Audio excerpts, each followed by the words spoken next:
ایک طرف تو وفاقی حکومت اور سندھ حکومت ایک دوسرے کے آمنے سامنے تھی، الزامات لگا رہی تھی. سندھ حکومت کہہ رہی تھی کہ ہمارے کام میں مداخلت کی جا رہی ہے، جبکہ پنجاب میں بیوروکریسی سندھ سے زیادہ بدنام ہے، اور وزیر اعلیٰ پنجاب کے حکم پر 7 آئی جی اور 8-9 چیف سیکرٹری تبدیل کر دیے گئے ہیں، لیکن ہمیں ہمارے مرضی کے افسران نہیں دیے جاتے. دوسری طرف اسٹیبلشمنٹ ڈویژن نے 20 سے زائد گریڈ 20 کے افسر ڈی ایم جی اور پولیس کے، جن کو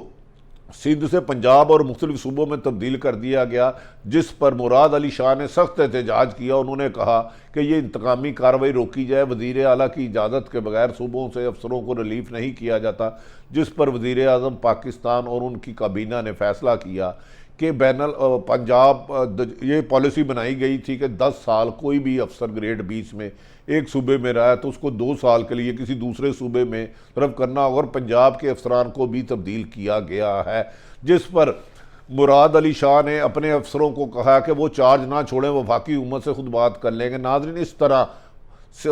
وفاقی حکومت اگر سندھ حکومت وفاقی حکومت کے ساتھ ٹکراؤ کرے گی تو یقیناً نظام عدل بھی متاثر ہوگا اور لوگوں کی مشکلات میں بھی اضافہ ہوگا. دوسری طرف یہ بھی کہا جا رہا ہے کہ آصف علی زرداری کے خلاف بہت جلد ہی نیب ریفرنس میں چلان پیش کر دیا جائے گا، جس کی طریقے سے مختلف طریقے سے وہ کر رہے ہیں، جبکہ آصف علی زرداری نے اپنے خلاف جو سماعت ہو رہی تھی نیب کورٹس کی، اسلام آباد کو سے کراچی منتقل کرنے کی درخواست کی ہے، اور انہیں طاقتور حلقوں نے یقین دہانی کرائی ہے کہ ان کے خلاف آئندہ کیس کراچی ٹرانسفر کرنے کی کوشش کی جائے گی. یاد رکھیں کہ ماضی میں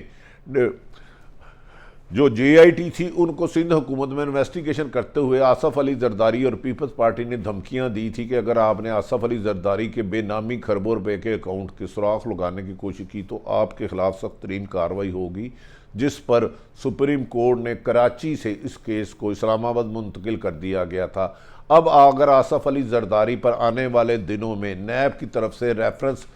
مکمل کر کے فائل کیا جاتا ہے تو وفاقی اور سندھ حکومت کے اختلافات بڑھ جائیں گے. دوسری طرف وزیر اعظم عمران خان نے کہا ہے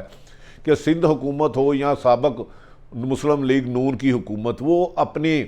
آئین اور قانون کی پاسداری پر عمل درآمد کرتے رہیں گے، کسی کو این آر او نہیں دیں گے. ان کی حکومت جاتی ہے یا نہیں جاتی، بین الاقوامی تبادلوں پر بھی عمل درآمد ہوگا اور ذخیرہ اندوزی کرنے والوں کے خلاف سخت ترین کارروائی کی جائے گی. اس سلسلے میں انہوں نے کہا ہے کہ انہیں جب سے وہ اقتدار میں آئے ہیں مختلف مافیا تنگ کرتے ہیں، کبھی گندم کی قلت پیدا کر دی جاتی ہے، کبھی چینی کی، کبھی روزمرہ اشیاء کی، کبھی پیٹرول شارٹ کر دیا جاتا ہے، کبھی بجلی پر واویلا کیا جاتا ہے. ناظرین، لیکن حقائق کچھ اس طرح ہے کہ مافیا حکومتیں جو ہوتی ہیں ہمیشہ مافیا کا خاتمہ کرتی ہیں آئین اور قانون پر عمل درآمد کرتے ہوئے. کبھی حکومتیں مافیا کی نشاندہی نہیں کرتی. یہ حکومت کی ذمہ داری ہے. اگر کوئی مافیا اس وقت مضبوط ہوتا ہے، اس وقت لوگوں کے حقوق سلب کرتا ہے جب حکومتیں کمزور ہوتی ہیں اور مافیا کے خلاف بر وقت کارروائی نہیں کر سکتی. ناظرین، وزیر اعظم عمران خان کو اب سوچنا ہوگا کہ 3.25 سال انہوں نے بیانات میں گزار دیے، اگر آنے والے 2.25 سال انہوں نے عوام کے مفاد عامہ میں فیصلے نہ کیے اور اس پر عمل درآمد نہ کرایا، اعلانات کی بجائے عملی اقدامات نہ کیے، تو وزیر اعظم کے لیے اگلے الیکشن میں جا کے عوام کا سامنا کرنا آسان نہ ہوگا، کیونکہ اپوزیشن مہنگائی کا تمام تر ذمہ داری وزیر اعظم عمران خان پر ڈال رہے ہیں. جبکہ وزیر اعظم عمران خان کا کہنا ہے کہ جب انہوں نے اقتدار سنبھالا تو پاکستان پر 24,000 ارب ڈالر کا قرضہ تھا، تو انہوں نے 16,000 ارب قرضے کا سود ادا کرنے کے لیے دیا، جس میں سے آدھی سے 80% رقم سود کی ادائیگی میں چلے گئی. ناظرین، یہ بھی کہا جا رہا ہے کہ وزیر اعظم پاکستان نے آج پھر کہا ہے کہ قبضہ مافیا کے خلاف نبڑنے کے لیے کراس دی بورڈ جلد اقدامات کیے جائے، اگر یہ اقدامات میں کسی نے تاخیر کی تو اس کے خلاف کارروائی ہوگی. دوسری طرف آرمی چیف قمر جاوید باجوہ نہایت متحرک ہو چکے ہیں. انہوں نے ایک اہم ملاقات رشیا اور چین کے ساتھ کیا ہے کہ افغانستان کا امن تباہ کرنے کے لیے بھارت جو کردار ادا کر رہا ہے اس میں کامیابی نہیں ہوگی. نئے D G I S I نے انہیں بعض اہم انفارمیشن دی ہے، جس پر آرمی چیف قمر جاوید باجوہ نے رشیا اور چین کے ساتھ افغانستان پر امن قائم کرنے کے لیے تمام وسائل کو برقرار لانے کی، اور انہوں نے دوسری طرف وزیر اعظم عمران خان نے پوری دنیا سے مطالبہ کیا ہے کہ افغانستان میں قحط کی حالت آنے والی ہے، انسانی حقوق کی خاطر افغانستان کے جو اپنا بچڑا جو فریز کیا گیا اس کو پیسے کھولے جائے اور ان کی امداد کی جائے تاکہ اس ریجن میں امن قائم ہو سکے۔ ناظرین، آخر میں بتاتے چلیں کہ وزیر اعظم عمران خان کو یہ بھی اطلاع ملی ہے کہ ان حالات میں مہنگائی، بے روزگاری، لوڈ شیڈنگ کی وجہ سے بلدیاتی الیکشن میں جاتے ہیں تو اس کے نتائج زیادہ اچھے نہیں آ سکتے، لیکن وزیر اعظم ضد ہیں کہ اپریل میں الیکشن کرائے جائیں۔ یہ الیکشن خصوصاً پنجاب میں ان کے نتائج ناقابل یقین آ سکتے ہیں کیونکہ وزیر اعظم کو حقائق سے متعلق رپورٹس نہیں دی جا رہی۔ بڑھتی ہوئی مہنگائی، لا قانونیت، بجلی، گیس، پٹرول کی قلت، لوڈ شیڈنگ اور مہنگائی میں پی ٹی آئی کے لیے پنجاب میں جیتنا خاصا مشکل ہوگا، لیکن اگر مریم نواز کو عدالتیں فیصلہ کرتی ہے تو پی ٹی آئی کے لیے آسانی ہوگی کیونکہ مسلم لیگ نون کو اندر سے کمزور کیا جا رہا ہے کہ محترمہ مریم نواز مسلم لیگ نون کا صدارت کے حاصل کرنے کے لیے اپنے چچا سمیت ہر قربانی کے لیے تیار ہیں اور اپنے والد کو راضی کر چکی ہیں کہ مجھے مسلم لیگ نون کا صدر بنایا جائے، ورنہ اس سلسلے میں پارٹی کے سینئر رہنما نے نواز شریف سے رابطہ کر کے کہا اگر مریم نواز کو مسلم لیگ کی صدارت دی گئی تو وہ مسلم لیگ کا زیادہ دیر ساتھ نہیں دے سکیں گے کیونکہ مریم نواز کے اس بیانیے اسٹیبلشمنٹ اور عدلیہ کی لڑائی کی وجہ سے آگے ہی ان کے بہت زیادہ نقصانات ہو چکے ہیں اور لوگ اس کو قبول نہیں کرے۔ ناظرین، تمام حقائق آپ کے سامنے رکھے۔ آخر میں پھر ناظرین معافی چاہتا ہوں، بات کرتا چلوں ہمارے نہایت قابل دوست احمد نورانی جو ملک سے باہر گئے ہیں، نیوز میں کام کرتے رہے ہیں۔ آج ان کی محترمہ مسز قابل احترام ہماری بہن امبرین فاطمہ غازی آباد کے علاقے میں کام کے سلسلے میں اپنی گاڑی پہ جا رہی تھی اور چند لوگوں نے آئینی راڈوں سے ان پر حملہ کر دیا۔ یہ حملہ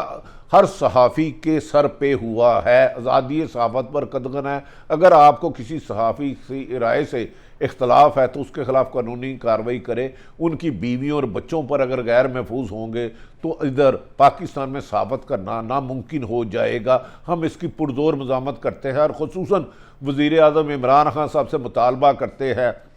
کہ احمد نورانی کی مسز امبرین فاطمہ پر غازی آباد کے علاقے میں جو حملہ ہوا ہے ان کے ملزمان کو فوری طور پر گرفتار کیا جائے۔ تاہم پولیس کا کہنا ہے کہ انہیں 155 پر کال نہیں ہوئی۔ ہم ملزم تلاش کر رہے ہیں، ملزم جتنے مرضی طاقتور ہو ان کو قرار واقعہ سزا دی جائے گی۔ ملزمان کی گرفتاری کے بعد پتہ چلے گا کہ حملہ کرنے والا کون تھا، کیا کوئی محلے کی ذاتی لڑائی تھی یا احمد نورانی کا بدلہ لیا گیا۔ اس بارے میں کچھ بھی کہنا قبل از وقت ہے، لیکن یقیناً حکومت کی ذمہ داری ہے صحافی اور ان کے اہل خانہ سمیت 22 کروڑ عوام کی جان و مال کی حفاظت کرنا۔ پاکستان زندہ باد۔